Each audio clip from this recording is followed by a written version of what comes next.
And now, it's that time of the week once again. Welcome to the Departure Lounge podcast with your hosts, Tom Whittle and Steve Wooldridge. Your ticket to the home of aviation podcasts. Sit back, relax, and enjoy the flight.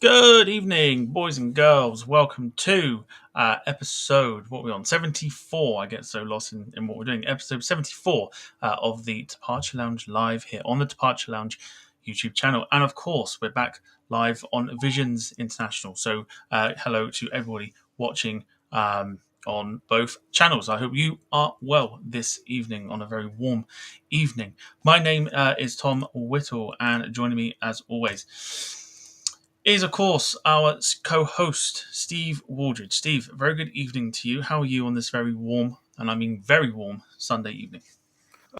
Honestly, we were chatting about it just now. It's been absolutely brutal. Like, I'm built for comfort, not speed, so it's particularly hit me hard having to rolls of puppy fat round the middle. It would be fair to say, but there you go.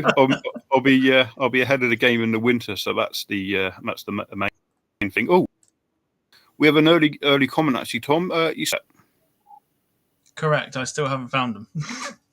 That's purely because I haven't bothered looking for them. I just haven't bothered looking for them.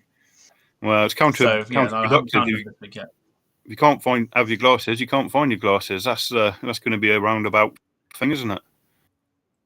I don't need them. They just help with my eyes to the fact that I don't get burnt retinas through the computer screen. Yeah, it's always helpful. They're actually blue light. Is it blue light glasses? Oh yeah, yeah. Stop the enormous amount of blue light going into my eyes. Yeah, no, absolutely. Yeah. Other than that, you all good? All good. Yeah, all good. Can't really complain. Went and bought myself another haul of models today. So nice. Yeah, Any particular highlights? One particular highlight. I'll just quickly show the box off. Look at that. Beauty. That's a rare as well, isn't it? So a rather rare Herpa 1-200 Tupolev 95 Bear. Nice. Can't find that anywhere on the internet. You can, but not this particular one. So yeah, not too bad. But other than that, yeah, pretty good. Apart from, like say, really boiling in the heat. But thankfully it ends tomorrow, so bring it on. Yeah, I'm just chuckling that my brother suggested have a look around the room, and the bit that's in focus would be where the glasses are. Yeah, I'm not doing that now. I'll be here forever. Yeah, absolutely. Right, that's fine. Right, I will bring you back shortly. Yeah, nice one, mate. Also, joining us this evening, I don't have a graphic. That's really bad of me. Let me just very quickly put one up. Hold on. In fact, you know what? You don't need an introduction.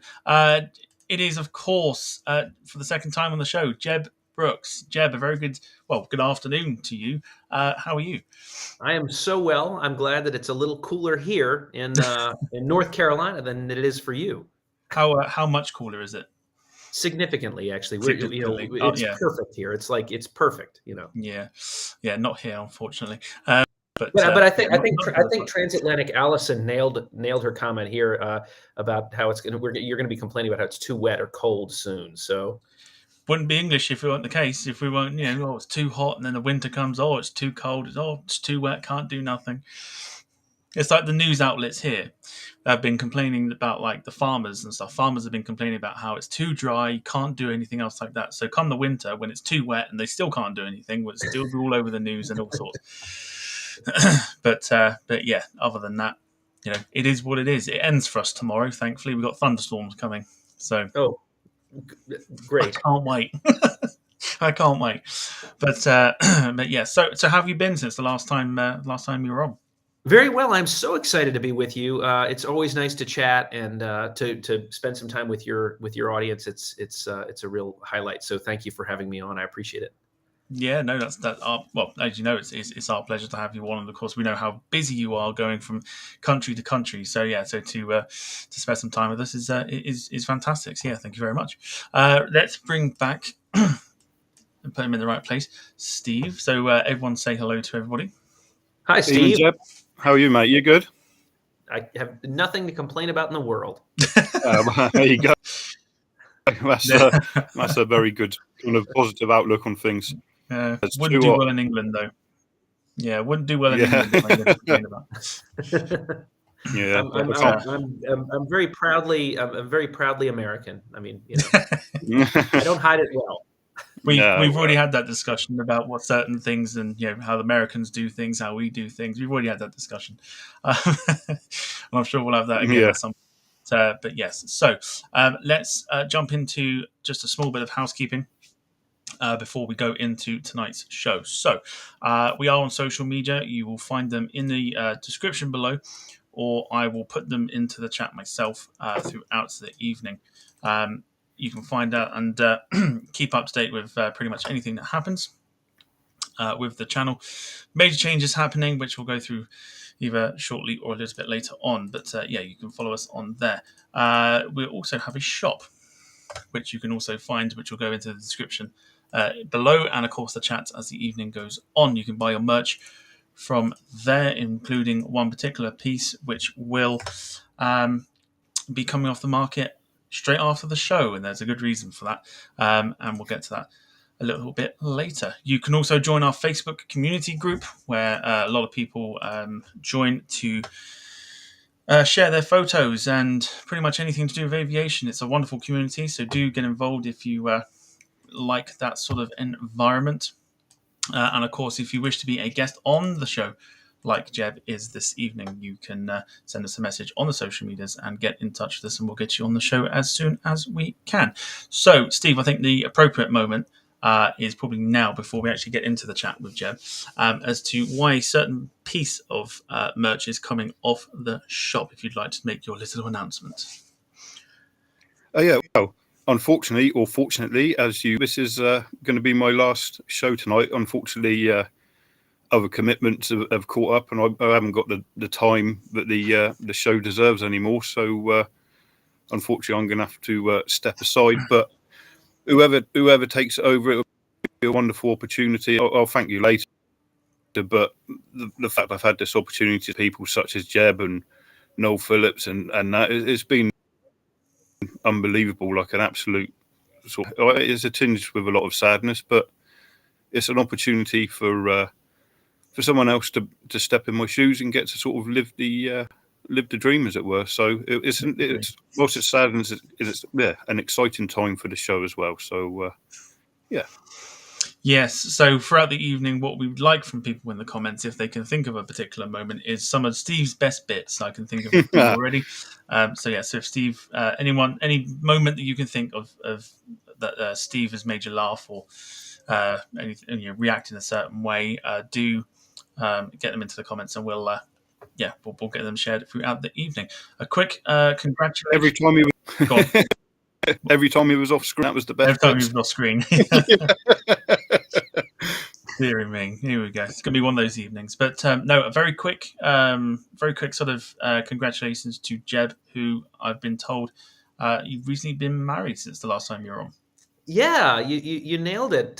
So Ian, thank you for pointing that out. The last time I was on was in July 2021, we decided. So yeah, we Suzanne and I got married in October. So that certainly has been probably the most significant change since we were last on. And I also want to echo the enthusiasm, by the way, for Steve and what a great job you've done here. And congratulations on such accomplishments in this incredible podcast. So that's really cool.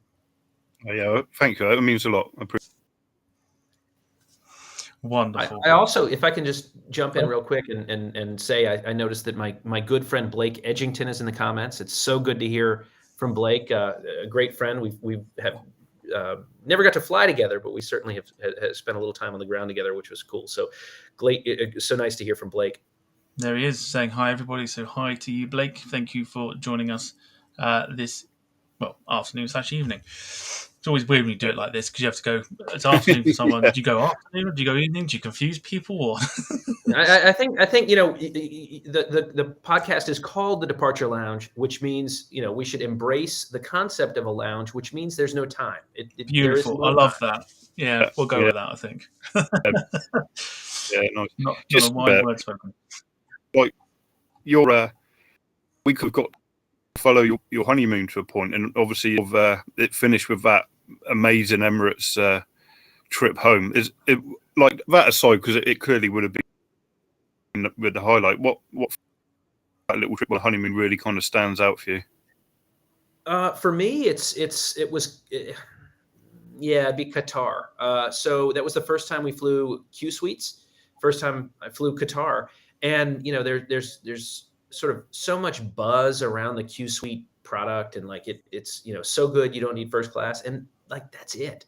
It is really a spectacular design. It's a super comfortable 1-2-1 configuration where you have like so much space. So for me, the standout highlight, yeah, you're right. I mean, Emirates first class on an A380 is like next level. There's no doubt. But in terms of like the most memorable experience, it'd have to be the Q Suites. I mean, that was just so special. Yeah, no. Yeah, obviously that's obviously why I asked it, because the Emirates is so beyond what's sort of expected. It's just you get picked up from the hotel and taken to your own terminal and all that business, isn't it? It's a different level. It's just bonkers. It's crazy, and it's. I feel like this is something I've said several times about stuff, but it's true of this. It's like it's better than it has any right to be. I'll jump in very quickly, and I've just been reminded. I would do a quick shout out to Ian and his daughter Tian, who currently. I mean, Ian should have been with us tonight, but he's not, because unfortunately he and Tian both have COVID. So, shout out to you guys, and speedy recovery on that. I know, Steve, you had it a couple of weeks ago, and now it's found its way to Ian. So best wishes. Yeah, do you know the? Go on. I sent him some post recently, and I licked it for that. Unlucky. Chemical warfare. That. Yeah. But yeah, so shout out to you too. But yeah, so I mean, Jeb, you've been on quite a few sort of traveling wise. You've been to some really interesting places, not just by air but by train as well. What would you say has been sort of, especially since the last time you were on here, sort of your most memorable train sort of experience that you've had? I'm so glad you asked about trains, and I think we chatted a little bit about them the last time. I started making YouTube videos because, like most of your listeners, I love airplanes and aviation, and I'm just a true aviation enthusiast. And then, every now and then, like a YouTube video about a train would come up, and I'd be like, "That's not that cool. I don't want to watch that." So then I guess it was summer of 2020, Suzanne said, "I really want to take a train. I want to do a train trip." And I'm like, "I don't know about that. I don't know. That doesn't sound that great." And she pointed me to my friend Paul Lucas's train videos. And I started watching those, and I was like, "Okay, this does look pretty cool." I mean, it's similar to aviation in a way. I could get into this, and so we took a train trip, and it absolutely changed my life in terms of just how incredible the experience was, how relaxing it was. So we've had such good fortune to take some amazing train trips. But to your question, the most incredible train experience I've had since we last chatted would have to be the Andean Explorer, which goes through Peru from Cusco to Arequipa, and it's just unbelievable scenery. I love South America. I love the history there. I love the geography, the everything, and it was just next level. It was an incredible experience. Yeah, do you know what I really liked about that train trip?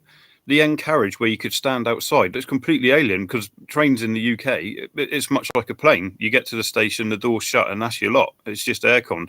So the fact you could stand out on the back of that train was phenomenal. It must have been, some experience. And like you say, the scenery, and I think that was the one you had to go up like a really kind of steep incline, and the train was just about making its way up. So yeah, it was absolutely we got very high in terms of altitude, but it was we lucked out with the weather. I mean, the weather was perfect. The views, but you're right, that back end where we were outside while we were traveling was next level. Yeah, no, absolutely. You scored an upgrade on that as well, didn't you? It was like a house almost, where you in the end. We did, and I one of the nice things about this kind of format is I can really explain more. So one of the things we've seen a lot in the comments on that video are people who don't believe that it was an upgrade. They think they saw us making a YouTube video or whatever, or they knew who we were. They didn't.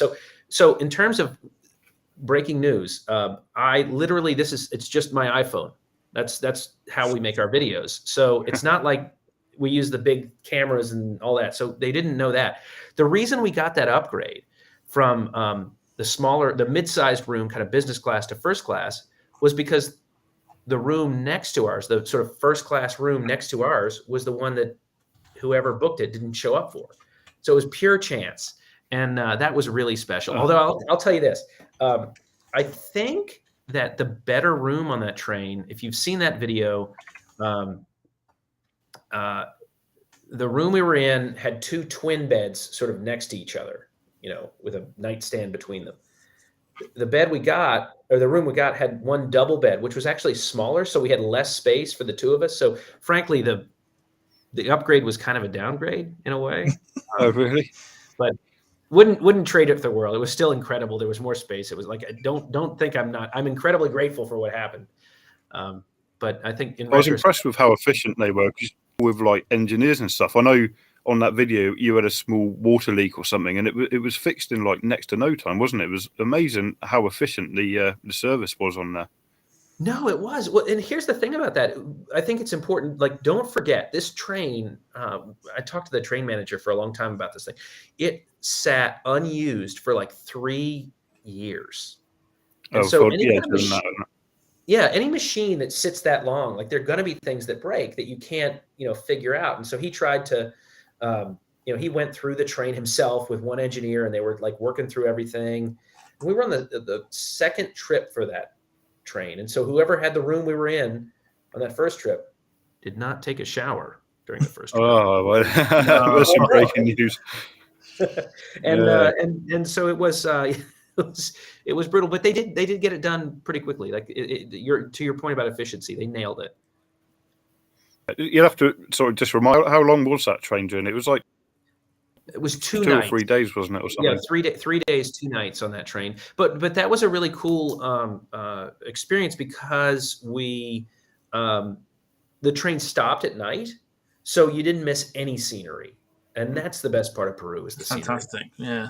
It's quite interesting because normally they're just any sort of, especially like train videos that I've sort of come across from, like say, like Paul Lucas or yourself or any other sort of train videos. It's just literally straight through until because it's like a long, longer trip than that. But they don't stop, so you get the opportunity to actually see everything that you want to see rather than you being asleep and then missing out on certain things. One, because it's dark, and two, because you'll be asleep. So it's quite interesting. It must have been quite cool as well to kind of be like, at least I ain't got to potentially miss XYZ scenery because these guys are actually stopping. It's quite unique, I suppose.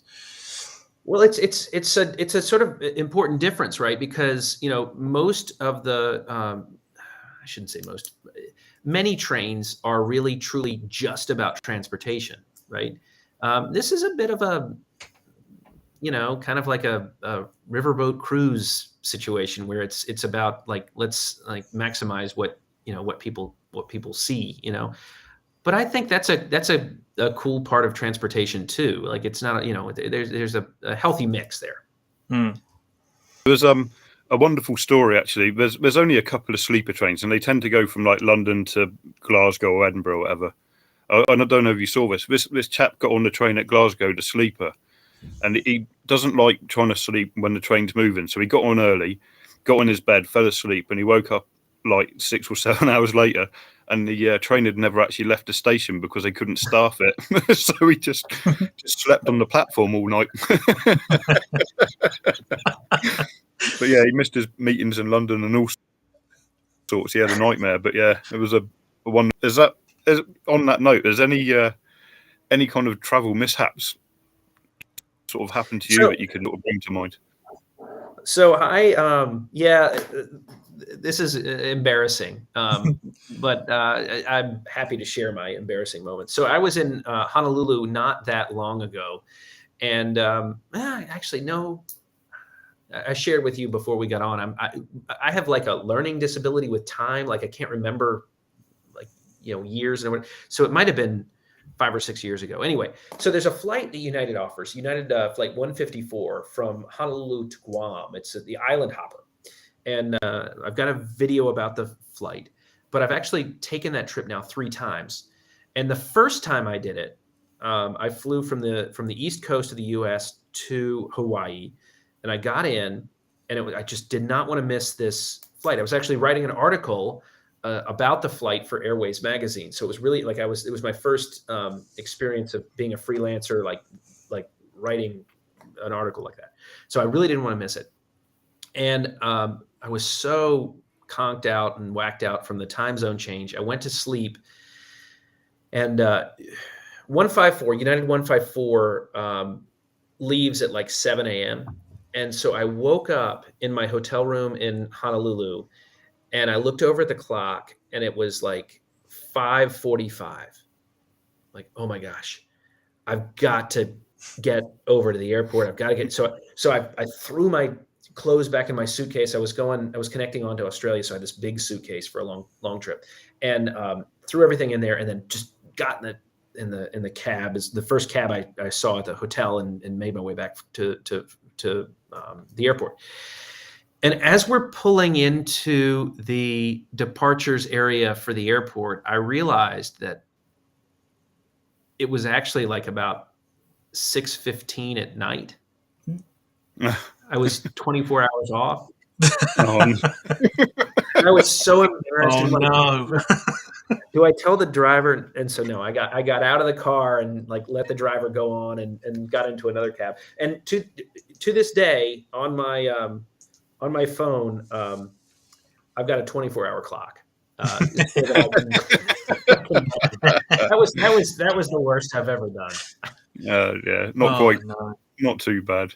Just taking it right back to when you started, like sort of a 2-part question, really. What was like the inspiration to get going? And nowadays on YouTube, there's so many people trying to sort of do the same thing. What would your advice be to someone who's just starting up now? Yeah, no, I love the second part of your question particularly, because I really think that more folks on YouTube doing this is a good thing. So, but to answer your first question, number one, I started because I used to watch, this kind of content at home, and I was working in consulting and traveled a lot, and would watch videos about the flights I was taking, right, to get a sense of what was coming. Yeah. And what I recognized was there was this missing, component. I love the work that Sam Cui did, or Dennis Bunnick, or Paul Lucas, and nobody had ever made a video about first class on Air France and an A380, and I really wanted to see it, and I knew the content, and I knew it was out there, and nobody had done it. So I said, well, I guess I could try it, because I have this meeting in Porto, and I found a reasonably, it's first class on Air France. It's not cheap, but I found a price that I could justify through my company for this flight, and I booked it, and I decided to make the video, and it's still to this day, one of the first things on my channel, and so I made it, and I put it out there, and it did okay. It did, it sort of grew, and I had a blast with it. And that's kind of how I got started. That was the inspiration. But to the second part of your question about what I would recommend to anybody else, it's the same thing. And Blake is in the chat, and Blake followed my channel back. I'll never forget. He posted a question when I reached 10,000 subscribers. I asked for Q&A video kind of thing, and he asked what advice would you have for somebody who's just starting out, because he was starting to make YouTube videos. And I remember answering the question with some advice, but the number one piece of advice, and it's the same thing I'd give anybody who's starting to make content on YouTube, it's just be yourself, be authentic. Like loads of people copy. All right, so it's clear that Emirates. If you make a video about Emirates business class, it'll get a lot of views, and I can do that. But make it your video about Emirates, or make it your video about whatever it is. And as long as you're authentically who you are as a creator, and put yourself out there, and it takes time for most people to get the confidence to be themselves. You know what I mean? Like it's hard to walk through the airport like talking to your camera or whatever. But once you can get there, like if you're just yourself, that's where the magic happens. That's where the fun is. So my biggest piece of advice, it's the same thing I said, when I was fortunate enough to have 10,000 subscribers, the same bit of advice I'd give when we're fortunate enough to have, 400,000 or whatever it is. Be authentic, be yourself. Yeah. It's quite a confidence thing, isn't it? Where I think maybe some of us have tried it in different levels, where you're trying to talk basically to yourself and not really think about what other people are saying. But I think a lot of people tend to crumble because it's like they want to do this, but then they also don't want to come across as some of it. But then at the same time, like you say, with anybody wanting to start out, and it goes for pretty much any sector, as long as you put your own spin on it and you make it as unique as you can. Like there are, there's people that will do plane spotting, and for the most part, plane spotting videos are virtually all the same, unless you come across the likes of Matt Cochran, or who's the other guy, Stephen Markinovich. I think the other guy is Captain Stephen Markinovich, who I found through Matt Cochran, and it's a totally different style. And as long as you put your spin on it, you can make it happen. So yeah, totally agree with. It's almost like you're having to shut out the world around you at the same time and try and make it your own sort of thing, and not really care what other people think. That's exactly right. Like, just have fun with it, and I think this is the underappreciated aspect of social media.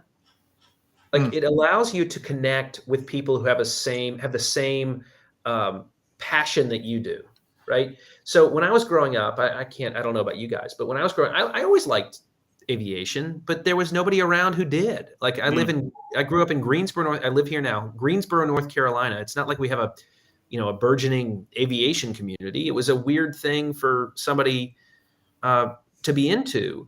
Whereas now, a kid growing up who loves aviation or trains or travel or, I don't know, pocket knives, like whatever it is you're into, you can find a community through social media where that's celebrated, and it's amazing how cool that is. Yeah, no, Definitely. absolutely. I'll just jump into comments here. There's a lot of people sort of throwing some comments in. I don't want to forget them, so we'll say hello to a few people that are there saying hello. So they'll come up on the screen now. So Jim Gemmell says good evening. So evening to you. There are some questions which we will throw out there to you that people have put in the chat. So if you do have any comments for Jeb, do put them in the chat. We'll get them read out as the evening goes on. Jack Rolls, the name I told you about, Jeb, is not mentioning the football score sore subject today, or soccer, as Steve politely put it. Well, we said it was hot, Tom. Forest was certainly on fire today. Yes, that's not what he's on about, though. I don't want to get into it too much. It's too much for me. Wayne Hartshawn is there. Good evening to you. Alison is always there as well. Visions International, of course, is there. Tian Hartley is there. The MaxJet TV Live Express, whose name always gets longer every week. Yeah. I've got to find a shorter name for that, but it's the only way I can say it. He's there as well. Of course, Ian Hartley. Somil Bandari, Drew Marshall was there as well, and so on and so forth. Also, Wilson Simmons. Hello to you. Right, some quick questions that we've got. I did scroll past a couple of them. I think where would we go here? Right, Jack Rolls asks you for the first one. He says, Jeb, did you ever witness the absolute legend of a train, the Flying Scotsman? I saw her from Swanage Railway. She's absolutely stunning locomotive. I did not. My experience with trains really is limited to North and South America. I mean, so I've got a question for you guys. Actually, Okay. this is somewhat unrelated. Are you taught that? How many continents are there? It's good to put us on the spot. Hang on. Yeah, I'll Is it go. 7 or 6? The reason I ask this is because I get so many comments. This is not about putting you on the spot. No. So many comments when I refer to South America, which I consider a continent. That's how I was taught. From it seems to be British people saying that there are 6 continents. That I'm North and saying South 7. America are one continent. No, I say South America, North America, Europe, Africa, Asia, Australasia, and then Antarctic.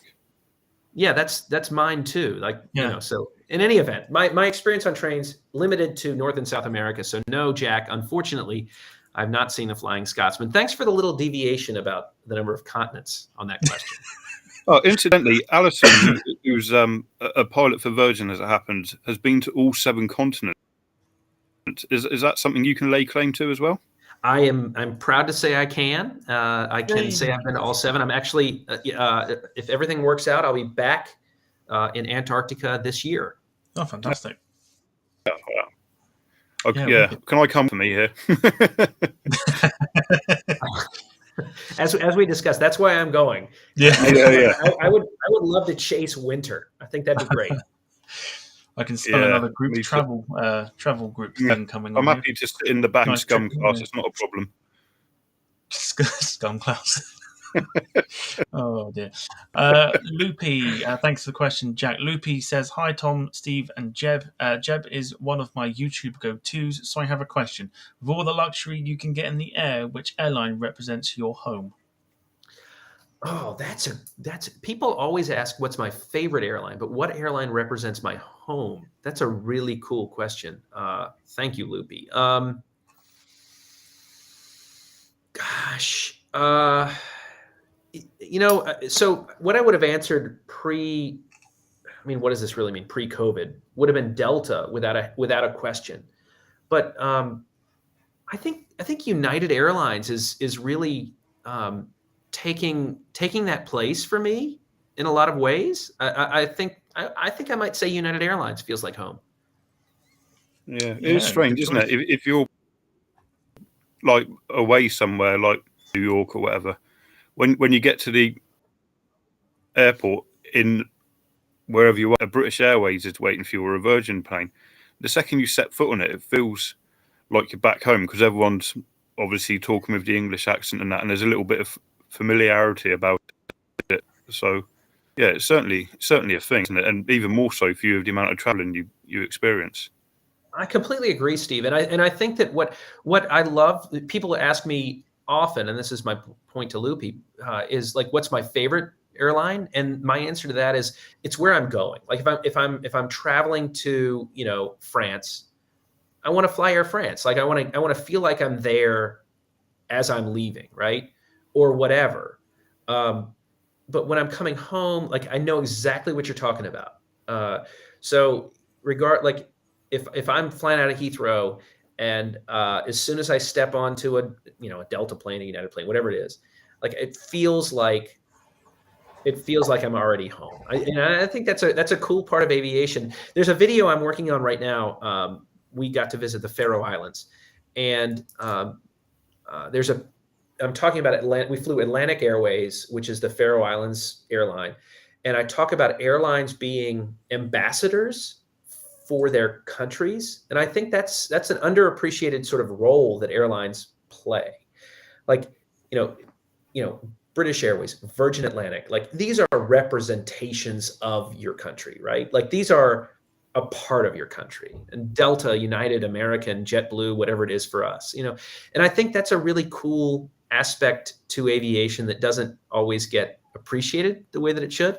So you almost have like go-to airlines, really. Then if you're traveling, like say from let's say from America over to like France or something, then you have that go-to sort of airline rather than. I mean, maybe once in a blue moon, something like exploring another airline, but you've always got that. I'm definitely going because I know what it's like to kind of that's where I feel a bit more like at home sort of thing. Yeah, fantastic. I think everyone's just. I think for me, I'd go with anybody. I wouldn't even think about that aspect. So I suppose because you've got the idea of you've got that go to. It's kind of you've got that sort of sense of I know what I'm getting. Wicked. Exactly. Awesome. Thank you for the question, Loopy. Blake Edgington says, if you had to choose to travel transcon in the US and it is your last trip, do you take the train or fly Polaris Delta One? My last trip, like this is ever where it all ends. I love you, man, but you're. Oh man. Okay. I would say the train because it's slower. It lasts longer. I don't want to go yet. I'm not. I guess. No, I would say like the ultimate U.S. Sort of way to like transit the continent would be the California Zephyr. There's no better perspective on the country. Like it gives you a great view of what it is, the United States is about. So yeah, I would recommend the California Zephyr. That's probably what I would recommend and what I would do. Brilliant. How many times have you done like coast to coast as a trip? On planes or trains? Trains both, yeah. Trains just a couple, two or three maybe, but planes, I mean, like countless, especially when I was really actively working in consulting. I mean, I was twice a month, for years on end. So more times than I can count. Yeah. Awesome. No, right. Alison asks, can I ask where the most special place you've traveled to is, Jeb? Anywhere I get to travel with my wife. Oh, lovely. No, that's 100% the truth. But the sort of alternative answer to that, Allison, is a couple of places that have been incredibly special. I can't believe I got to go. One being St. Helena, which was an incredible trip. That's a British overseas territory in the South Atlantic Ocean. I can't believe that I got to visit there. Really incredible aviation story. The fact that this airport exists and so forth, really amazing. Antarctica, of course, which I understand we share, Allison, and then there are places like Bolivia or Tasmania that I just fell in love with. I want to go back again, but there's so many special places. That's the thing about travel. Like I think so many of us as aviation enthusiasts love the airplanes, and sometimes we forget what they enable. Right? We're so focused on how cool, an A350 or a 747 or a 777 is. We miss out on the fact that, wow, this like connects the world. Like I always think about this. I walk through this door to an airplane. I sit down in relative comfort, no matter like economy, business class, first class, whatever it is, it's relative comfort. I sit there for a little while. And then time passes. I walk out of the same door and I'm in a completely different world. Like how it's magic. It's magic. It does feel like it. Yeah, it does feel like it. On the other side of that, though, is there anywhere you've ever been and you've got there and the expectations hasn't met what you were expecting for it, and it's been a little bit of an anticlimax? Every time I've been to England. Yeah, Heathrow. No, I kid. I love England. I'm going to say no. I mean, there've been places where I went to Madagascar and I got really sick. And so that was tough, like really sick. But No, I mean, I'm pretty easy to please, man. Like I don't have, I'm like, I feel really grateful to be anywhere that I am. So, I'm going to have to say no. There really hadn't been. That's decent. It's about as honest as you'll get, I think. Yeah. I could give you a long list of places to avoid in England if that helps. Somewhere called Preston, is it? Or something? Yeah, Preston's not great. I wouldn't go there. Ian will tell you that. But no, that's fine. Alison's interested in knowing whereabouts on the ice are you going?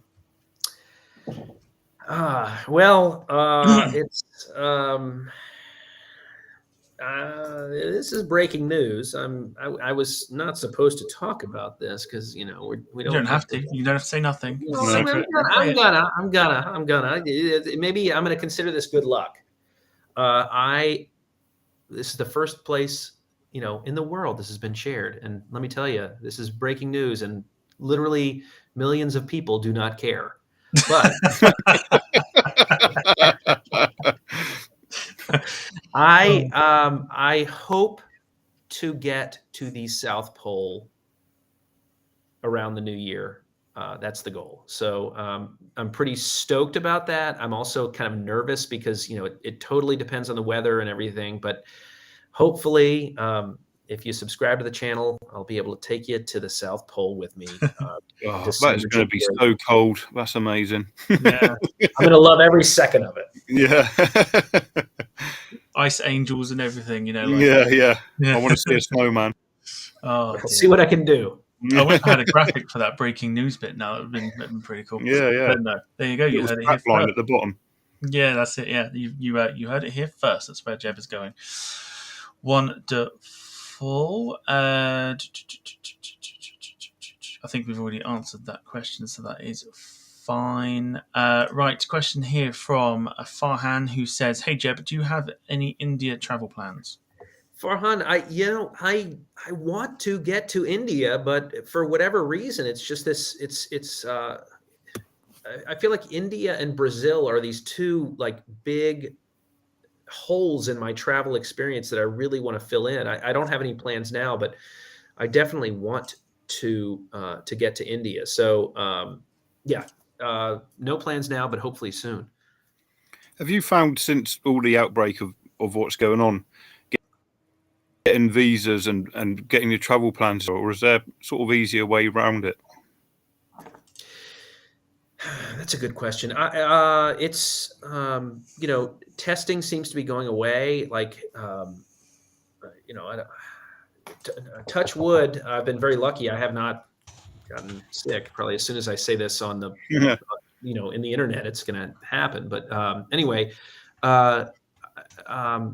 it's certainly like added a layer of complexity. Like it used to be, you'd have to like, all right, I want to go to, the Philippines. I'd have to research like U.S. citizen, entering the Philippines. Okay, no visa requirements is fine. But now you got to do that, and like, what are the COVID requirements? So it's added an additional layer of effort. But I respect that, and it's just part of the deal. Yeah, I went to in the UK, we had 2 proper lockdowns, and I went to Germany between the 2 of them, and I had to fill out mountains and mountains of paperwork. Ridiculous. Got to Germany, couldn't have cared less. Nobody checked it. Absolutely. That's exactly right. Like, I was struck by how often, like, you put forth all this effort for all these like testing requirements or whatever, and then you do it, you have to do it, and then nobody cares. But my trip to St. Helena, going back to that was the first trip I took. No, that was so it was February 2020, the last trip I took pre-COVID, and there was an extra little piece of paper, a little form I had to fill out, and I didn't even think about it. But then the world changed, so it's definitely different than it was before, no doubt about that.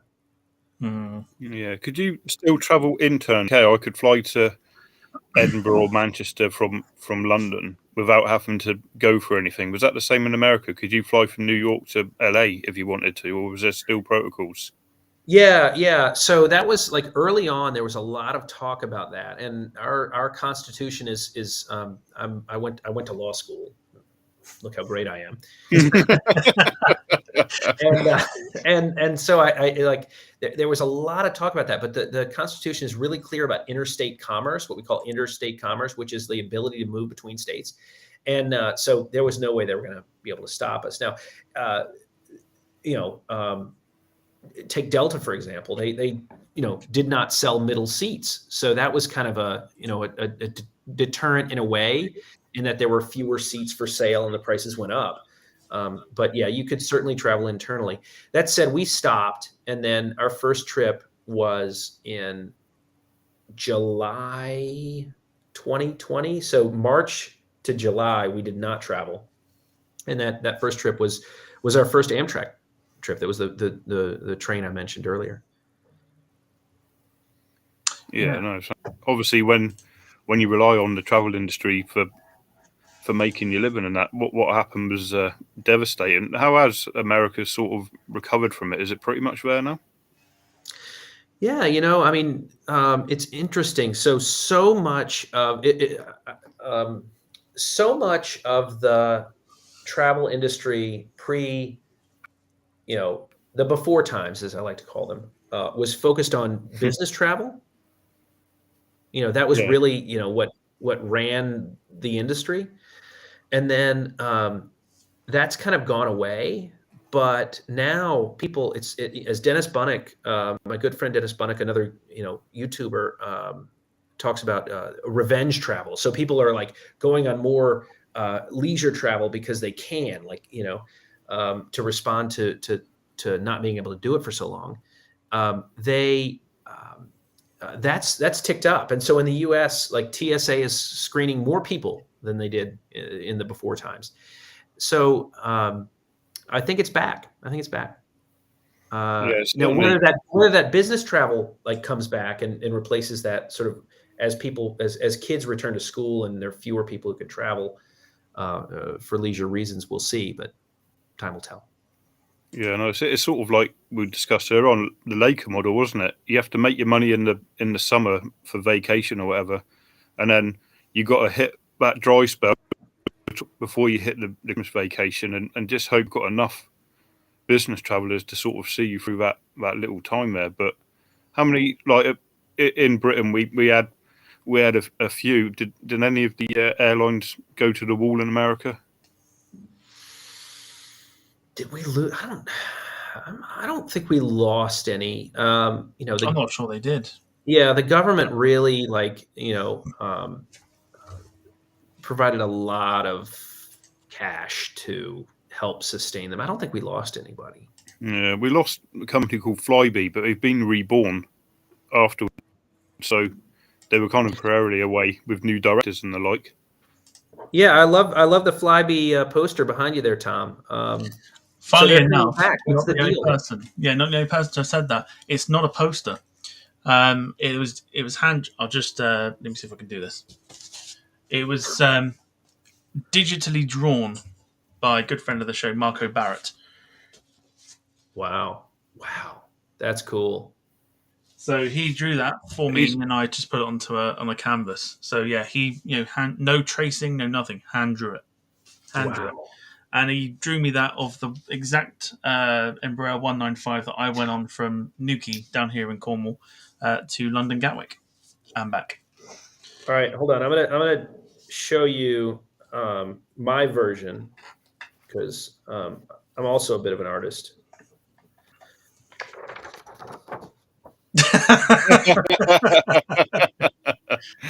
How was that? You know what we can do? If you sign it, we'll just do that as a giveaway. Yeah. That'd be amazing. Yeah. Do you know what that reminds me of, actually, Steve? Do you remember the time that you had the blue tack? Oh, yeah. And you were creating the I don't know what we were doing. You just, here's a plane. It looks exactly like Jeb's drawing. There was a young chap on how he does these Airfix models, and he showed all these models that he built out of plastic and that, and they were superb. And I happened to have a bit of blue tack, so I sent a photo to Tom of this really crap little blue tack model I made, and Tom was. I'm going to see if I've still got it. I'm fairly convinced I've still got it. It was with Julia's boyfriend. I forget his name now, unfortunately. Yeah, I know exactly who you're on about. I've got it. Yeah, I've got it. I'll bring it up here so we can do a bit of a comparison. Hang on. Yeah, so Um, yeah, I know we're slightly off topic, but that's what that picture just reminded me of. I mean, this is art. This is. I mean, that's. I All right, think. I'm going to bring it up, and I'm just going to arrange the cameras so we can compare the two. yeah, it's beautiful. I Thank love you. it. Oh, Move over the other side of the picture. Can you? That's it. that's better. I'll tell you, that's better, and it's 3-dimensional. I mean, that in of itself is, that wins. It's got wing tanks and everything, Steve. What can you say? It's There's vaguely a new offensive. I'm talent. not sure how, but No, I remember that like it was yesterday. That was so funny. Yeah, that was when we were still doing Discord. Yes, it. You sure? Oh, yeah, no, maybe no. Of course it isn't because it's a picture No, that was one on the wasn't. screen. Yeah, no, that one Yeah. wasn't. Yeah, Must have been right at the start. Yeah, Scott That Maynard, was a who scary does time. he goes and captures pictures for aircraft to go into War Thunder. So he goes around, takes pictures of like World War II planes in museums, and then takes them, and then the developing team use his pictures to develop these models for the planes to go into War Thunder.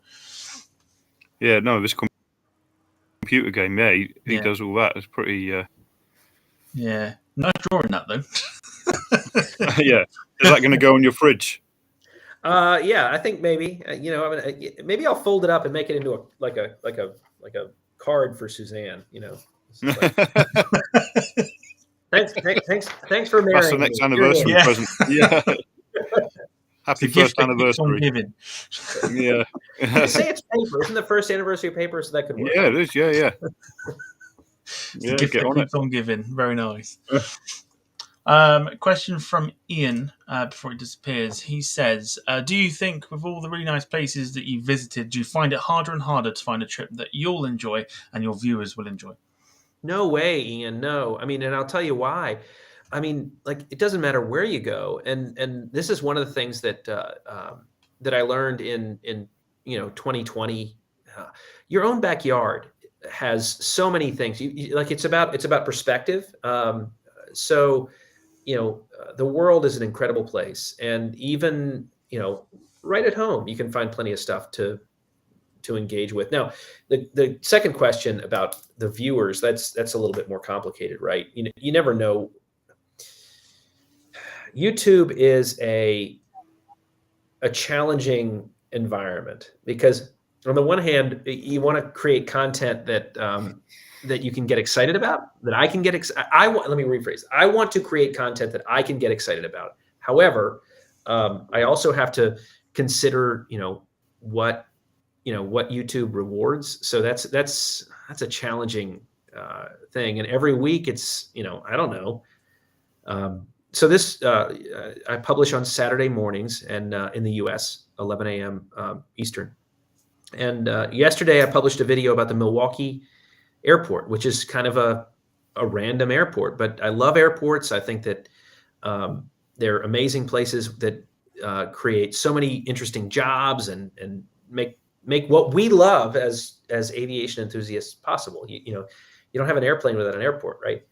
And that video is done, pretty well, in comparison to other videos I've published, which was sort of a surprise. So, do I think it's going to be harder to find a trip that I enjoy? Absolutely not. I'm going to enjoy wherever we go. Will it be harder to find trips that are, fulfilling to viewers? Time will tell. I certainly hope not.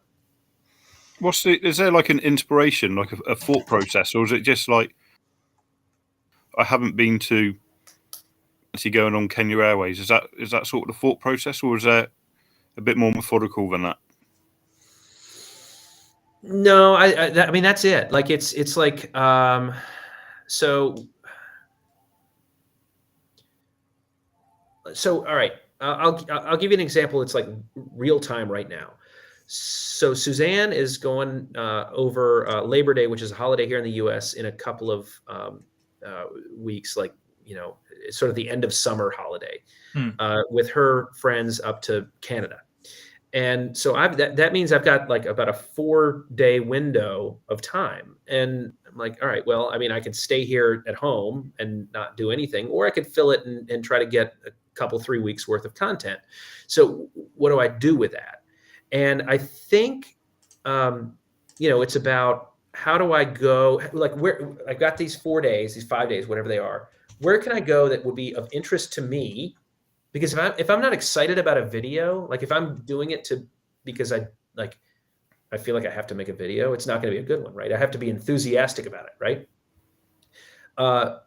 Where can I go that would also be of interest to the audience? And like that's like an active process right now. I don't know. I don't know. It could be Atlantic City, New Jersey. It could be Seoul, South Korea. I have no idea. So it's really organic, and like there's no clear answer. I don't know. Yeah. Well, I was going to ask, at the end of each of your videos, we get to see the Jeb score, of course. And for those who don't know, it is rated on the lounge, the seat, food, in-flight entertainment, and service. So I won't put you on the spot just now. We'll carry on asking you other questions if you like. But if you can think of the best and worst of those, and we'll return to you on that shortly. No, I can tell you. I don't have to stall. Straight away, there you go. No messing. Go on. So there. I think. I mean, maybe somebody can fact check me. It's available at greenergrass.com/JebScore. I think the winners are 2 airlines, 3 maybe. So Emirates first class, Korean first class on the 747, which is a video that nobody watched. Like I shouldn't say nobody. It did not perform as well as it should have, because like it's such a cool product. It's a 747. It's a long haul. This is back to the whole thing about YouTube. You never know. That just more people should see how great that is. And then Emirates, Korean, Air France. Now the worst performer, like by a long shot, was an Airbus A310 I took from Boston to Ponta Delgada, Air Azores. It was really bad. Oh dear. Yeah. Was it a trip where you landed and just kind of blew your cheeks out and thought, I'm never gonna do that again? I was like, how can I swim back from here? Like, I don't want to get on another airplane. Yeah. Alison suggests you should on Virgin Atlantic to Boston, Heathrow. Yeah, no, that looks really cool. And there's so much enthusiasm about that. Yeah, hopefully I can get on there. I've got some Virgin. I've got some plans on Virgin soon, but I'm not sure about Boston. But the new upper class, I think, is going to be great. It looks amazing from the photos that we've seen and stuff. I remember I saw it on Twitter when it came up, and I was just completely astounded by just how great it looks. Like it looks like a proper bit of kit. Like, to do a long haul travel, you think, I want to sit in that. I'd happily go across the pond sitting in one of those seats. Do you kind of feel that that's kind of important for airlines, where they give out such a good sort of impression with their product to kind of then go, bums on seats sort of thing? Absolutely. And I think I had the opportunity, 3 or 4 years ago to sit down with Ed Bastian, who's the CEO of Delta Airlines. And I was talking to him. This is not a direct answer to your question, but I'll get there. Yeah, that's fine. I was talking to him about this YouTube thing, and like how there are people like me who make videos about these things. And he it took a little bit of time for it to process for him. I mean, he's a pretty, he's CEO of a multi-billion-dollar Fortune 500 company. Who is this weird guy talking at me about YouTube? Like, this doesn't make sense. But it registered, and he said, like, this sounds great. It's free marketing. And I think that's what's really cool about what we do. And so when airlines like Virgin create sort of new products, new seats, new experiences, it's an opportunity to really, back to the earlier comment about airlines being ambassadors for their countries. Like, that's what it really is to me. And I think, Virgin is doing a really nice job of that. I mean, nobody knows marketing better than they do, right? I think a lot of us in this country, at least, I think we even spoke about it.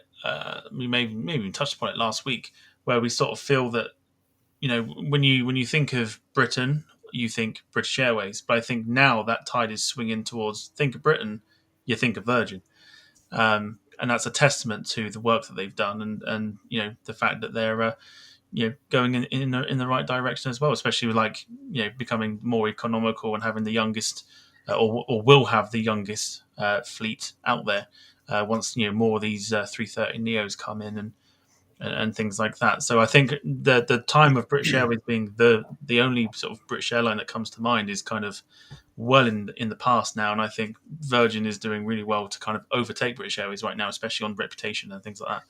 Well, I have never flown British Airways long haul, so and I committed to. I said to myself, like, we're not gonna reveal too many of our future plans on this conversation with you guys, because we like to keep people guessing. But I'm in the mood to share more. So in the next week or two, again, my inability to keep track of time, the next week or two, whatever.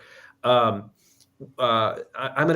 flying to London with Virgin and then back with British Airways to sort of compare the two, because I think that's going to be an interesting dichotomy. Like, to your point, Britain was British Airways, but now it's not. Like, which should you fly? Which is the better experience? And I can't wait to find out, because I really don't know. Yeah. The other Noel Phillips on, and he flew the new JetBlue, the free. Is that? I don't know if you've done that yet, but what's it like to do transatlantic on a narrow body? Yeah, so I've not done it. I did the Mint like right when they released it to like JFK to SFO or something. And it's a beautiful product. So well designed, so comfortable, great. In terms of my narrow body transatlantic flights, I've done, a handful of 757s, and I did BA1 on the A318. Oh yeah. To, London City to Shannon to JFK, Suzanne, and I did that, and that was really cool. Here's the thing that people don't always talk about with narrow bodies across the Atlantic. It's the turbulence. Yeah. So with a wide body, you don't feel it as much, but on these little tiny planes, the smaller planes, you notice it more, which to me is a benefit. Okay. I like the turbulence. Like, it's a reminder that I'm in the air. So, but if you're not a person who's a big fan of bumping around a little bit, maybe you want to look for a wide body. No, fair enough. I'm just going to, excuse me, jump in and say, Transatlantic Alison is leaving us. She says, going to have to go. She's also put the reason why. Chef is calling for dinner. I'll catch up later. Ta-ta for now. Thank you. Very quickly, thank you very, very much for your support individually as well. It's been amazing, and I've appreciated it, and sort of the interactions and that, and it was a particular privilege to interview. So thank you ever so much. Wicked.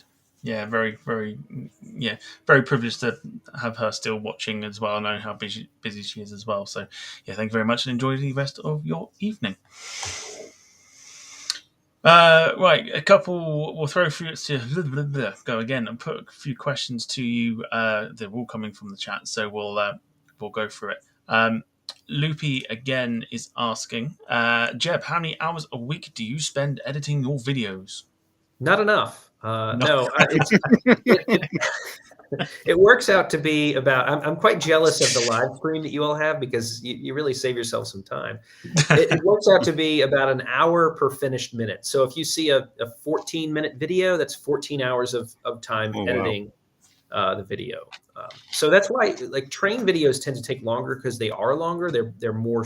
There's more story there. So it's about an hour per finished minute. You go on a trip. Say you're doing an 8-hour flight, for example. How much raw footage are you filming before you turn out like a half-hour YouTube, whatever? Yeah, that's a great.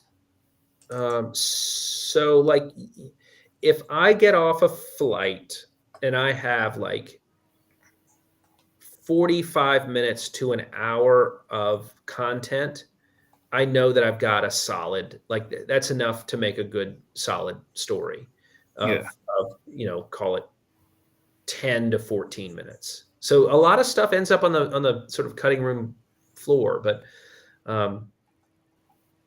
it's that's about it. But then a train video like California Zephyr, I had 5 hours of content. It can be hours of raw footage. Yeah, and then you've obviously just got to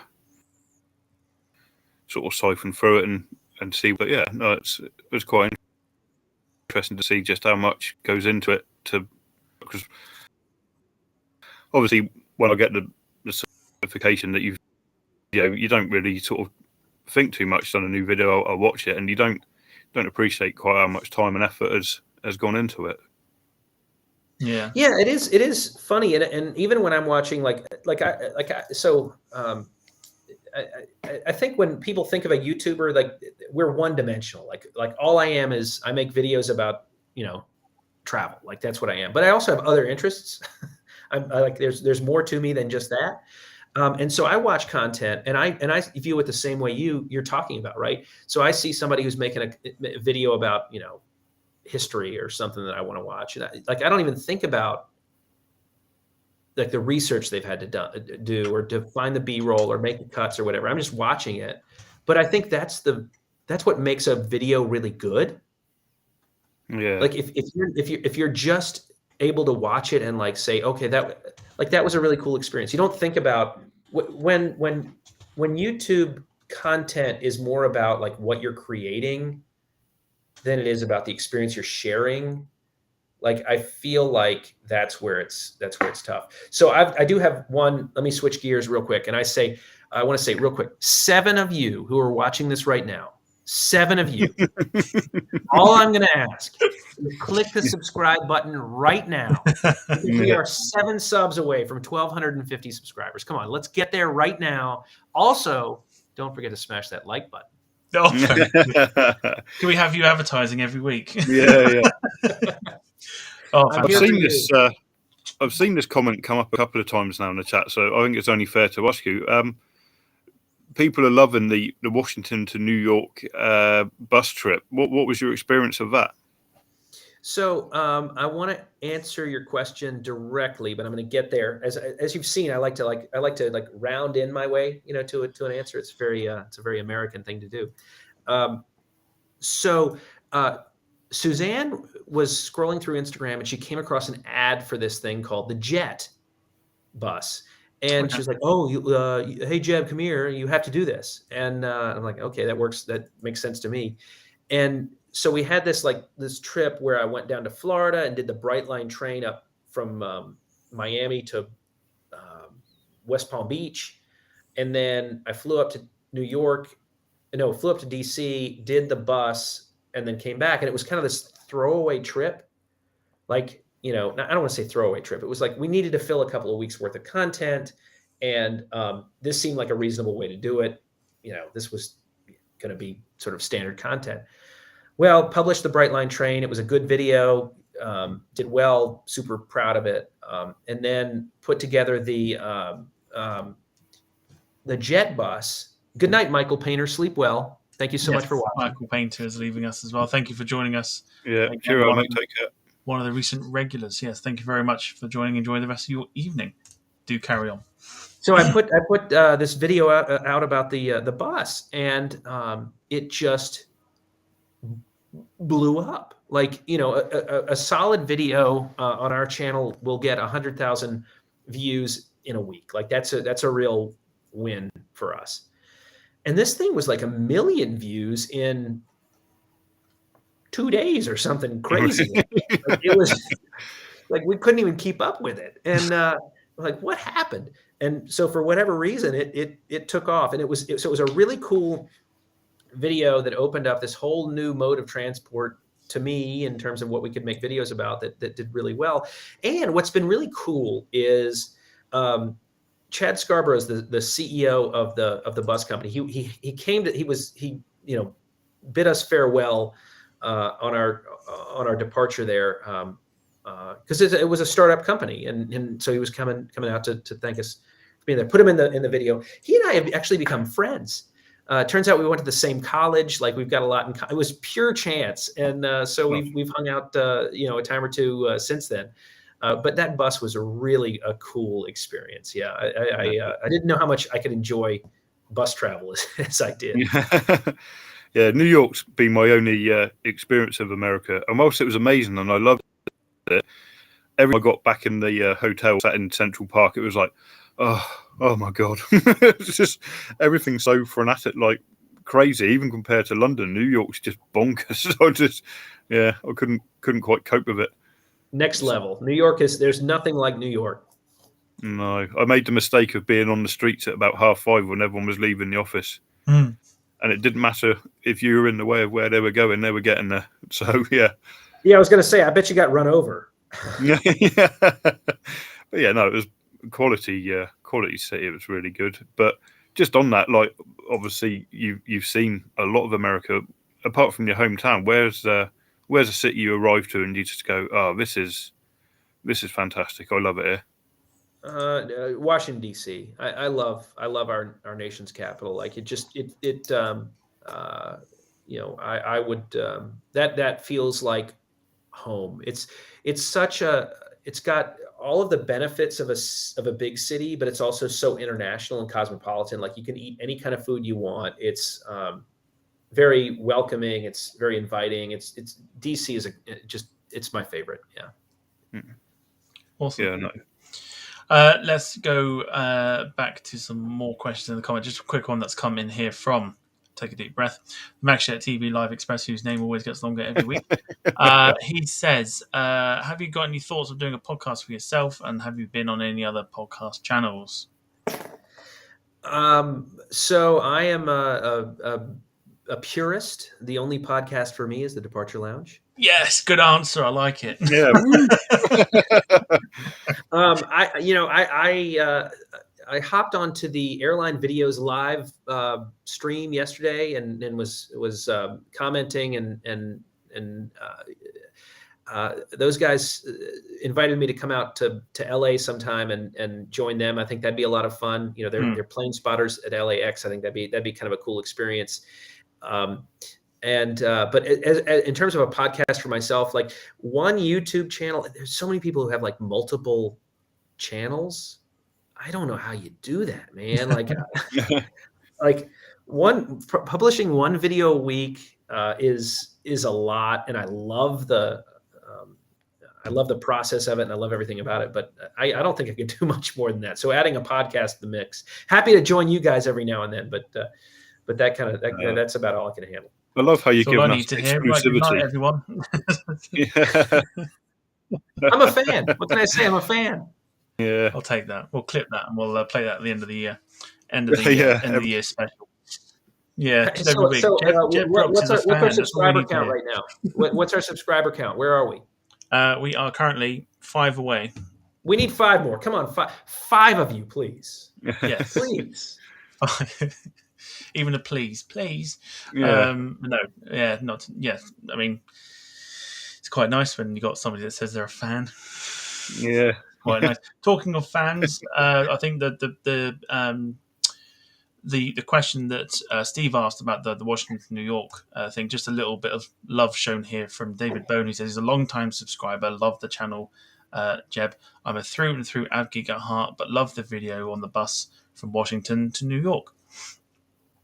Yeah, that's awesome. Yeah, like I'm thoroughly an aviation enthusiast. Like that's my thing. But it's been really cool to that YouTube has facilitated my opportunities to experience other modes of transport. It's been really cool. Wonderful. It's also nice to have a lot of like long-term subscribers, especially to your channel. Sort of follow you sort of wherever you go in terms of like either doing this or literally just like say following your journey pretty much across the world. Is he frozen? No. Oh, I thought you froze then. Hold on. I was going to say, I was checking it. I was like, I don't think he has. Yeah. So no, I agree with you. I agree with you. It's great to be loved. Yes. Oh dear. Jack wouldn't know what that's like. No, poor old Jack. Poor old Jack. There's another question here from Bradley Penny Aviation. I'm going to go and see if I can find it again. But I know what the question is, but there you go. He asks, what is on your aviation bucket list? Gosh, man. I mean, whatever's new, like whatever is coming along. Longest flights, new, products in the air, really like whatever's next. I mean, that's what it is for me in terms of aviation. The biggest one for me, there are two things. Okay. Number one, I really want to figure out how to make the fastest trip around the world I can. Okay. Yeah, cool. And then number two, I want to make a trip around the world in the Southern Hemisphere. Oh, nice. Which is harder than you think and involves a lot of Qantas. You'll have to excuse me if I've missed it, but have you done the New York Singapore flight yet? I believe. Yeah, so I was. Yeah, that's a great question and timely. So I did the inaugural Newark to Singapore flight. So that was gosh, 2017 or 18, something like that. And when they re-inaugurated that with the A350, now it's out of JFK. So hopefully I can book that sometime soon to do it, because that's a bit longer. Yeah. Yeah, there's a nice question from Ian actually, and it's one that probably sits fairly close to your heart because it's going to be a United venture, and that is the new ever flies. Will you try and get a ticket for its inaugural flight? Steve, that's even closer to my heart than you realize, because if that does happen, that's the Boom Overture. It will be manufactured right here in Greensboro, North Carolina. They're going to build their manufacturing facility right here at our home airport, and Ian, count me on as I would be on the very first flight if at all possible, if that happens. Yeah, Whether it happens or not, no. Yeah, I'm fairly skeptical at the moment. What about yourself? Like, where do you sit? Do you think it's a possibility? When they announced that Greensboro was going to be where they manufactured the plane, I made a little video about it, and what I said in that video was that everything in aviation has sounded unbelievable at the beginning. So that's kind of my thought on about it. That said, a lot of things that have been stated in aviation have never happened. So we'll see. I want to sort of just quickly brush upon this. In terms of now, we saw sort of the initial release. It very much looked like Concorde. It got the same shape, very much like Concorde. Then they fully released it, and now it looks a bit. I got sort of slated for it when I put it on Twitter, but it kind of looks like the failed attempt that Boeing did, the 2707 supersonic plane. Are you a fan of the change? Do you think it looks a bit nicer, or literally, at least for me, when I saw the change, that was the first thing that came to my head was this: the failed attempt that Boeing did back in the in the supersonic age, or the race for it. And the first thing that came to my head was, oh no, we're going to go down that route again, where we're having an American attempt, but is it going to go ahead? And do you think that the shape of it and the sort of relevance towards that and the 2707 should just be, let's just wait and see what happens? Or do you think it's a bit like let's hope it doesn't go the same way sort of thing? I feel like if manufacturers really knew what was good for them, they would focus on aviation enthusiasts and what we think looks good versus, things like, I don't know, aerodynamics and fuel savings, and like, let's make these things about what we like to look at. So no, I'm kidding. I don't know. I think the fact that there's not an engine is the bigger issue for this plane. Hmm. My friend John Ostrower talks a lot about this over at the Air Current. Like they don't have an engine to drive supersonic flight yet. That seems a little bit precarious to me. Yeah. So I don't know. I hope it happens, because I think, I love this industry and I love what aviation can do. And if it's true that they're able to, get us anywhere in the world in 3 hours or less for $100, like that's a great promise. And like, who wouldn't be excited about that? Yeah. But that was whether the problem the problem with Concorde, it was so exclusive, wasn't it? You needed a king's ransom to be able to get on it. it was like what, like $10,000 for a ticket or something. I mean, you can't like Super exclusive, wasn't it? Yeah. But yeah, I was fully in the camp of when the first initial shape came out and you saw it was Concorde, I'd be like, okay, cool, because it's proven to work. That's what we had before. So why not bring out a version of it that's a bit more economical? Then they changed the shape of it, and now I'm like, we've seen shape designs change from time to time with other airplanes that actually haven't then entered service. So, and because, like you say, they don't really have a driving force yet, but they're committing so much to it.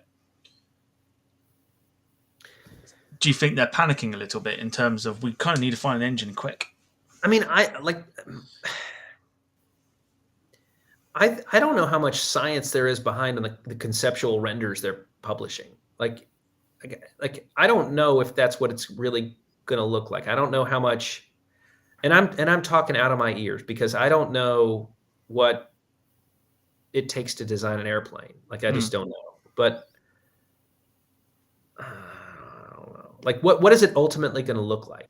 Think about any render of an airplane like early on in the process. I mean, I want to be optimistic, but I just don't know. I right now I can't be a bit optimistic about it. I think Blake nailed it. Like if there was demand and a real opportunity here, then somebody else, namely Boeing or Airbus, would have revisited it. I mean, when was the last, and I go back to Concorde. Concorde was, I mean, you're talking about, the UK government, the French government, like these are governments. I don't know. I should, as a Greensboroian, I really hope that we get to build the next supersonic plane right here in Greensboro. I think Jim Gavil makes a very fine point. Back in the Concorde's day, meetings had to be done in person. There was no real reliable way. But ever since the dawn of what we've been through, everything now is an email or a conference call. There's not really a need for someone in New York to have to fly to London and be back the same day, because it can all be done on a Zoom call or something set up. There's no actual need for to and from these days, is there, in a business sense? Not in that. It's certainly different. Yeah, it's a shame. I'd love it to happen. I noticed a comment earlier from Farhan about United and whether they were going to take their A350s, and I think that's a good question. So United has this like outstanding A350 order from, years ago. And this is a little insight into my personal life. Suzanne and I talk about that order a lot because I love the A350 and she loves United, and she's convinced they're going to take it, but I'm pretty sure they're not. I think they've committed to the 787. So I think this is like what's really fun about all of this sort of aviation speculation is just how dynamic it is. Like it's just a really fun part of travel. I'll just I'll bring up on the screen. I'll just bring up on the screen for those that might not know about the new shape. There it is. Completely different to what we saw initially, where it was very much like Concorde. Whereas literally the first thing that comes to my mind as soon as I saw this was that Boeing 2707.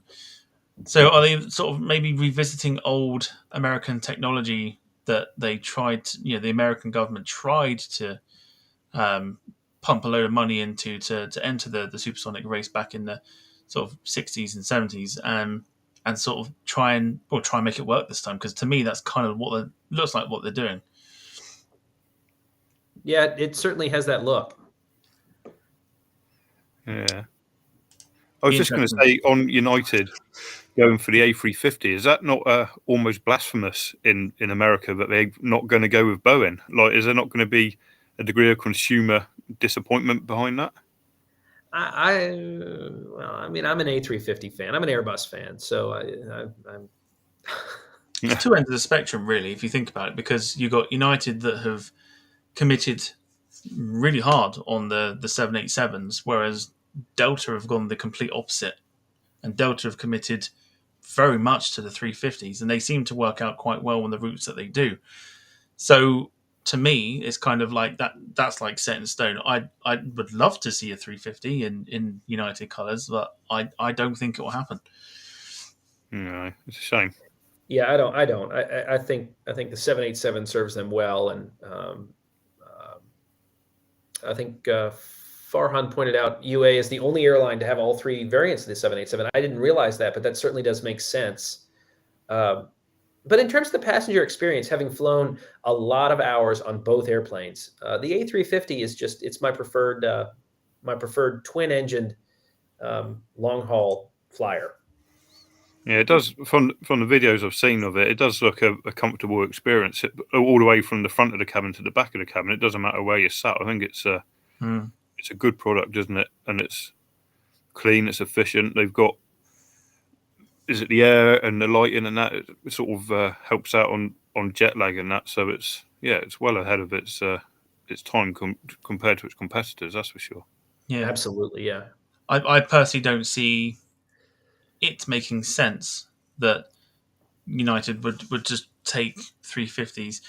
I suppose the only reason that Delta probably took them was because they inherited the Northwest 330s. So it's an easy transition from 330s to 350s, whereas a lot more time would have to be taken to transfer people from 767s or 757s or even the Dreamliners to a 350. So a lot more work has to go into it. So why not just stick with what you know, sort of thing? And maybe if Delta hadn't taken over Northwest and Northwest was still in the skies, maybe Delta would have gone Dreamliner instead of 350. Yeah, I love playing that game of like, what if, so and so had merged with so and so instead of such and such, and like just imagining that. I have a good friend of mine who's a retired United Airlines pilot, flew 757s, and quite a fan of United. He started with People Express, which merged into Continental, which merged into United, and I said to him the other day, if all of that had been different, and Delta ended up taking up your airline, you would be a huge Delta fan. It was like, that's funny. Yeah, you're exactly right. I mean, I think it's just a matter of like what the regulatory bodies approved that lead us to have what we have today, which is. Well, even recently, was it Spirit and Frontier? I may have got that wrong, but that happened, didn't it, in the last week or so? Spirit and JetBlue, yeah. Yeah, Spirit sorry, and JetBlue now, yeah. Is it Frontier that pulled out or something, and JetBlue took over? Yeah, so both Frontier and JetBlue wanted Spirit. I'm sure somebody will correct me if I'm wrong. Good night, Blake Edgington. Let's talk soon. It's been too long. Thank you for joining us, Blake. Thank you very much. Appreciate it. So Thank Frontier and JetBlue were looking at buying Spirit, and it looks like JetBlue wins out. Oh, well. They're becoming a big player. And again, going back to what's been going on, it's actually got their noses into Gatwick and into Heathrow because they've managed to get the slot. So it's worked out nicely for them, and they're not stupidly expensive, are they? Mm-mm. And I'm trying to think who's the other. Yeah, there's another carrier. I forget their name now. We've just started out at Gatwick, and they're flying to New York for ridiculous money, like £250. Tom might be able to tell you. Norse, isn't it? That's it. Yeah, like ridiculously cheap money. But we established that, or at least the trend is, especially with like the likes of Norwegian and that, is those that start long haul from Gatwick for on a low cost carrier type of business plan don't last very long. No.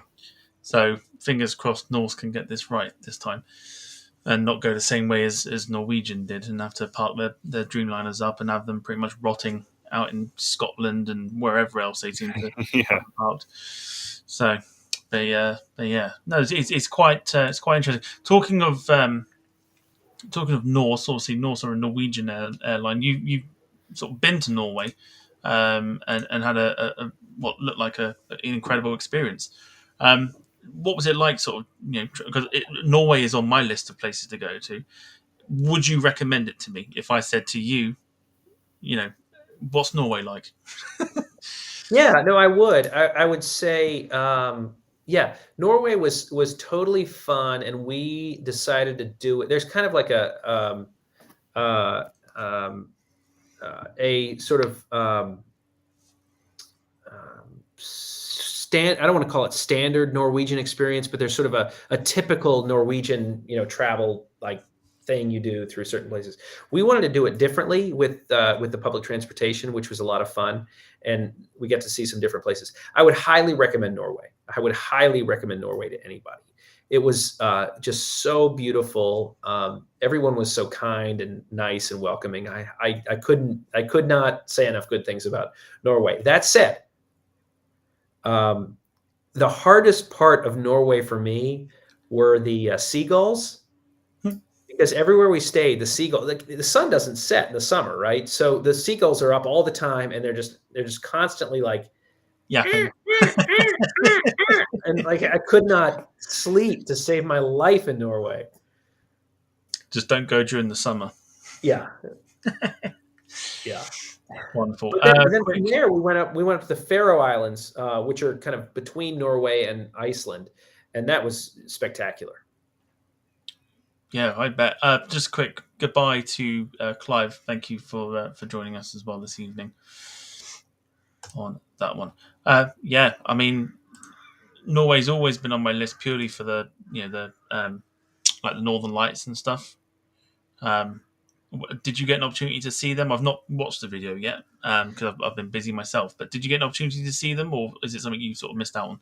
No, we did not get to see the Northern Lights this trip, but I think we've got some solid plans. We're starting to put together for the winter that will get us the Northern Lights. We hope that's one of many things in the world we have yet to see. So hopefully soon.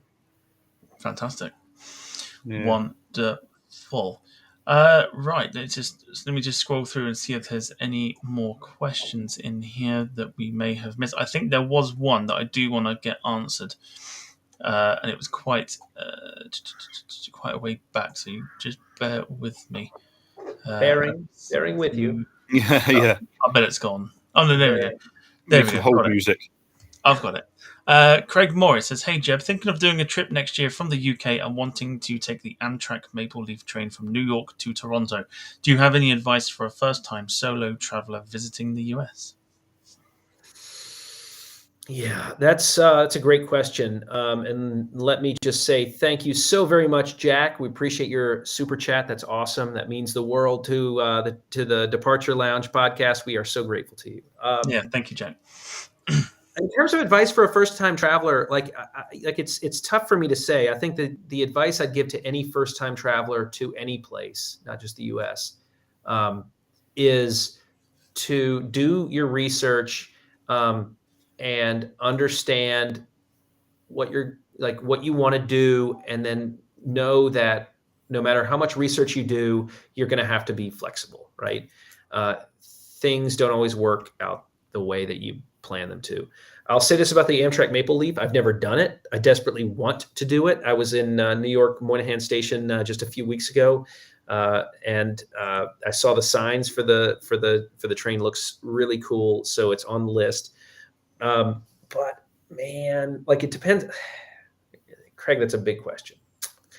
If I had all the time in the world and I were making my first visit to the U.S., I would absolutely book the California Zephyr train. I think that there is no better way to just get a sense of the scale of the country and just the transition of what it is this country is about. But I get it. Like if you're thinking of Maple Leaf, then you probably don't have too much time.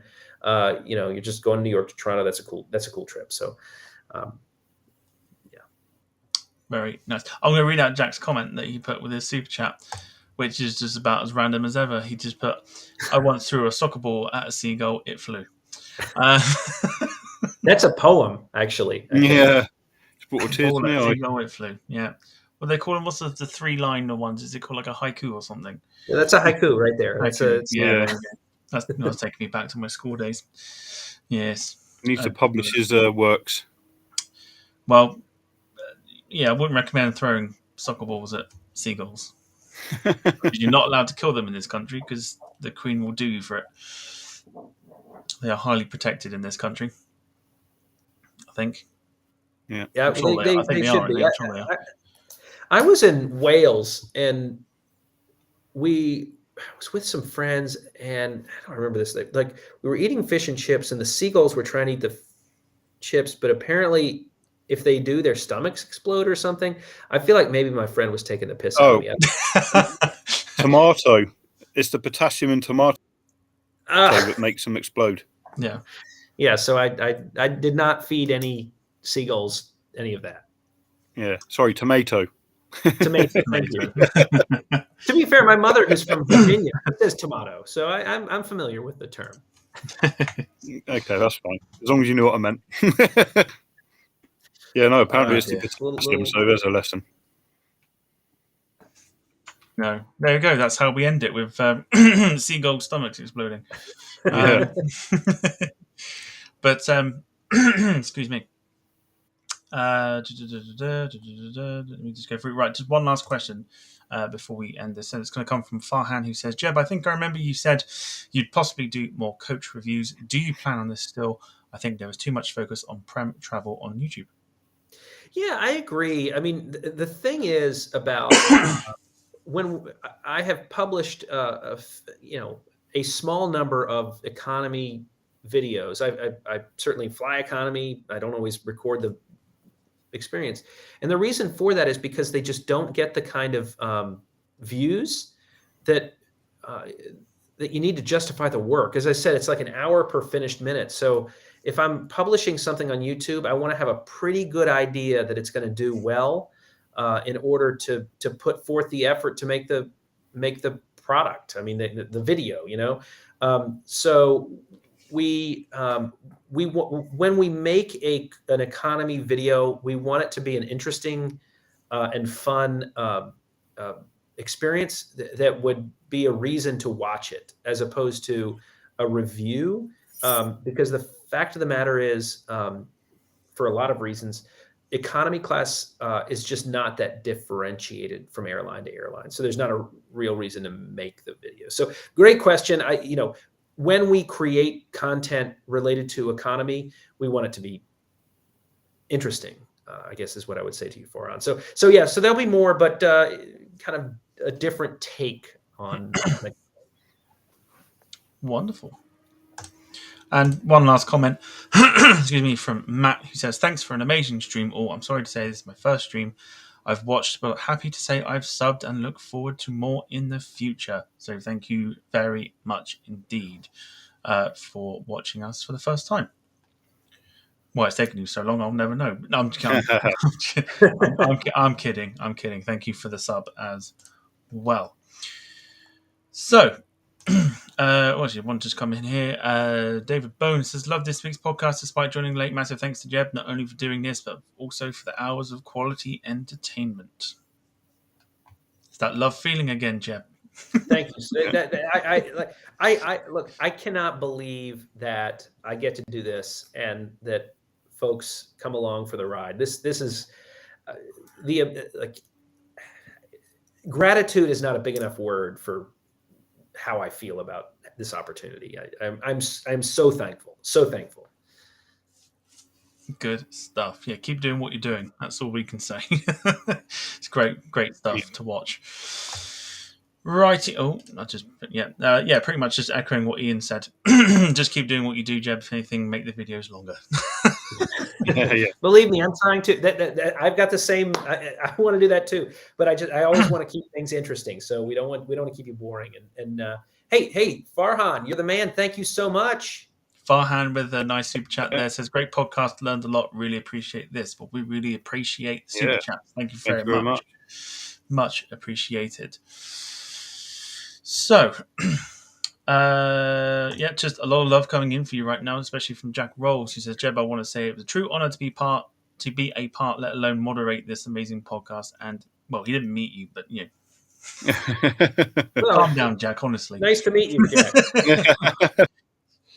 And thank you for moderating. I know how hard that is. Clip that and frame it. That's what it'll do. Yeah, let me make it better for you. Hold on. Yeah. There it is. Look, we got a U.S. flag in the background. Yeah. I don't know. Yeah, nice to meet you, Jack. But no, so yeah, some really nice comments coming in there. But yes, so we will stop it there for now. As much as we could literally go on all evening. Jed don't have the time. I got work tomorrow, and it's getting nice and cool. So I'd like to be able to kind of enjoy the cool weather while it's getting cooler. But before we do, it's that part of the show where we do some shout outs. We say thank you, and we shout out loved ones, friends, family, each other, whoever, etc., etc. So if anybody in the chat has any shout outs for anyone, like I said, friends, family, etc., get them into the comments and we will show them as we do ours. So, Jeb, if you would like to give some shout outs, no matter how long your list is or how short your list is, if you'd like to give some, go ahead. I want to thank everybody who watches even one of the videos we put out. We wouldn't be doing this if it weren't for everybody who watches. So thank you to every one of those. Thank you so much, of course, to Suzanne, who really facilitates the whole thing. I would not be doing what I'm doing without her. So absolutely thankful to her. Fantastic. Excuse me. Keep it short and sweet. Lovely. All right, Steve, for the final time. Yeah, indeed. If you'd like to give some shout outs. Well, first and foremost, Jeb, thank you so much for joining us, and thank you for the time and effort you put in your videos. It does get appreciated by certainly me and certainly everyone in the chat here. So that's good. Time here. My first interview was Johnny Smith, and obviously tonight is my final one. So everyone who I've interviewed and the special shows and that, it's been a privilege. Tom, you could have easily sacked me twice. Once when I showed up, but a Cornish one pissed out my face, and secondly when I missed my flight from Edinburgh because I was also drunk. So, a little bit merry, yeah. Yeah, indeed. A little bit merry. But yeah, to Tom, obviously, for giving me the opportunity to come on this. Last year was the potential to be rough, and being on here stopped that happening. So, despite me not being on here, so people at home know there's no trouble. We'll remain friends. We'll still play Xbox. I'll still support the show and put some insightful, wonderful comments in the chat. Yes. Ian and Tian, we've laughed together. We've cried together. We've supported each other when we've needed it, and that certainly doesn't go unnoticed. And I do truly thank you. And like people watching this, they won't know this, but whilst we sit on here every week and chat, I've met Tom once in my life. We had a little round of golf and a drink, and I've never met Ian or Tian, but I hold them both as very, very dear friends. So yeah, and everyone who watches and supports and that, it's a real privilege. And again, there's people here I've never met, but I do hold you as close friends and that. So, but I would say to you, just keep supporting the show. I hope whoever takes over from me, you give them the same support and encouragement, because they thoroughly deserve it. And Tom's got a wonderful product here, and it deserves to go from strength to strength. So yeah, it's with sadness I'm signing off, I'm afraid. Nice one, Steve. Try not to get emotional about that one. But no, basically, big shout out to, well, firstly, Jeb for rejoining us for a second time. As always, it was a lot of fun the first time. It's been a lot of fun the second time, and then it will probably be a lot more fun as you appear more and more in the future when you're not busy, of course. But no, thank you for dedicating this evening to us. A lot of people in the chat have learnt a lot about your travels and how you go about your business. And I thought I learnt a lot last time, and now I'm learning a little bit more. So to me, every day is a school day. So it's been a real pleasure to have you on and to have a laugh with you this evening, and close out the weekend with a really good show. Steve, for your wonderful service from episode whenever it was, 50 odd episodes ago to now. Obviously, I expressed how much it sucks that you're having to leave the show, but there is no animosity, there is no bad feeling, no ill will or anything else like that. It's just time is precious at the moment. So Steve is not leaving the team per se. He's leaving the show, which does open up an opportunity for a brand new co-host with Steve's blessing, which he gave earlier. So if you are interested in joining me on the show and interviewing the likes of Jeb Brooks and many, many more people on the show, you can get in touch and put forward why you should take Steve's place. But yeah, Steve, it's been fantastic to have you on the show and play a big part in sort of bringing this show forward a little bit more.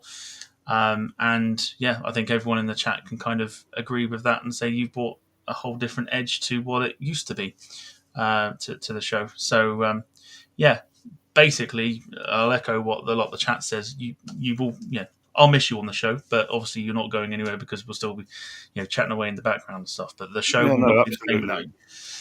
Yeah, it was a miss of me as well.